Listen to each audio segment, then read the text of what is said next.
اصحاب انا لقيت السمك وده عالي العالي. شايفين جماله ولا ريحته؟ جميل جدا جدا ذهبي. بصوا قوي بحب اعمله في البيت كتير. تعملوا لايك وشير الكومنتات كتير ولايكات اكتر. شايفين يا اصحاب؟ شايفين؟ اتفضلوا معايا. اصعب حاجه في السمك زفاره المطبخ. واسيبكم بقى لحسن جعان قوي. اتفضلوا معايا. تعالوا هنا. رايحين فين؟ النهارده هنعمل رز السمك الصياديه. اول حاجه الحله على النار ونحط الزيت. احنا دلوقتي حطينا الزيت وهنحط البصل. ركز معايا.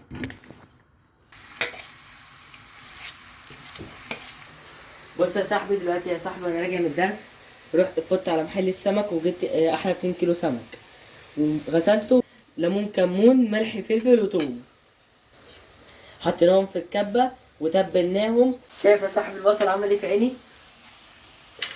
لغايه ما البصل يحمر. هنقعد نقلب فيها لغايه ما البصل يحمر خالص. لو اول مره تشوف قناتي تعملوا لايك وسبسكرايب وكومنتات كتير، ويلا انزلوا اللي تحت عايز اشوف تعليقات كتير جدا وهرد عليها بنفسي كمان. بحبكوا قوي اغلى حاجه. اهوت البصل احمرت معايا زي ما انتم شايفين، وهنحط الرز. بسم الله. وحطينا رز ودلوقتي معلقه ملح، معلقه فلفل اسمر، ومعلقه كمون، معلقه بقى بهارات رز. نديله بقى تقليبه ونضيف الميه وكده اهوت بقى نسيبه يستوي، ونسيبه بقى على النار بقى لغايه ما يستوي. يا جماعه الرز استوى وبقى عالي العال. هنا بقى نقلي السمك بقى يا شباب. جبت بقى صينيه وحطيت بقى فيها دقيق وبهارته، وناخد بقى السمكه نفضل بقى نعملها كده.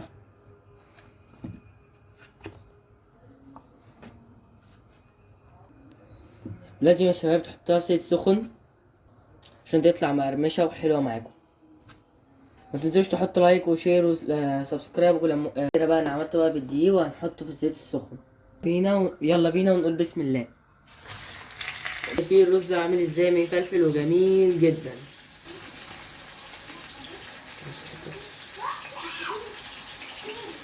اه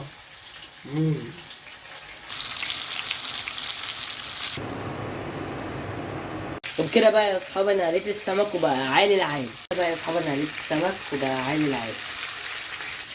شايفين جماله ولا ريحته؟ جميل جدا جدا ذهبي. بصوا قوي بحب اعمله في البيت كتير. تعملوا لايك وشير الكومنتات كتير ولايكات اكتر. شايفين يا اصحاب؟ شايفين؟ اتفضلوا معايا. اصعب حاجه في السمك زفاره المطبخ. واسيبكم بقى لحسن جعان قوي. اتفضلوا معايا.